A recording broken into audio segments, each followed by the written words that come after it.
are 21 universities in different faculties with different areas of knowledge that should be research intensive, okay, it should have top quality, but some more specialized universities can also be members, and one of them is the Imperial College London, which was also joined in 2010. The discussion this afternoon was all about the concept of teaching university versus the research university, and this idea that has been taking place over the last 10 years or so that distinguishes a group of universities from the rest as being the top universities in the world, and those the other ones that do the teaching and they have the heavy burden of undergraduate teaching.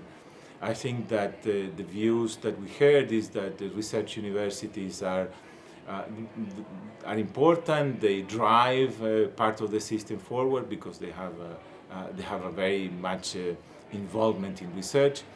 But what was not so clear, and I think that it became, let's say, more clear during the discussion, was that there shouldn't really be any difference between teaching and research universities. Universities should do both, should do research and should do teaching.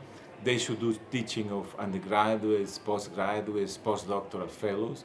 But one possibility is that not the same people do the same jobs in doing that, because that would be impossible to have the same staff doing the same. So one possibility that was put forward was the idea that we could have, let's say within the University of Porto, we could have research institutes that are more dedicated to postgraduate teaching and faculties that are more dedicated to undergraduate teaching.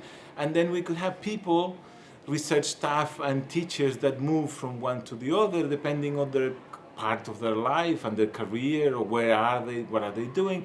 So for one period they could be doing more research and less teaching. Sometimes they could be doing more teaching and less research.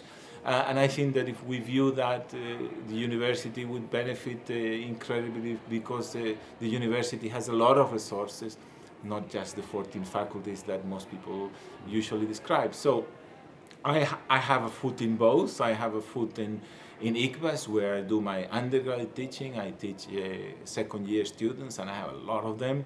But on the other side, I participated in the creation of research institutes that do mostly postgraduate teaching. So what I get from both sides is that there are people on one who want to collaborate with the other, and that should be allowed, and it's a possibility that the university should consider, so that it could continue to do both. Very excellent teaching of undergraduates, and also excellent teaching in postgraduates and postdoctoral, and do top-level research. The other aspect which was discussed is whether universities should concentrate on one particular subject.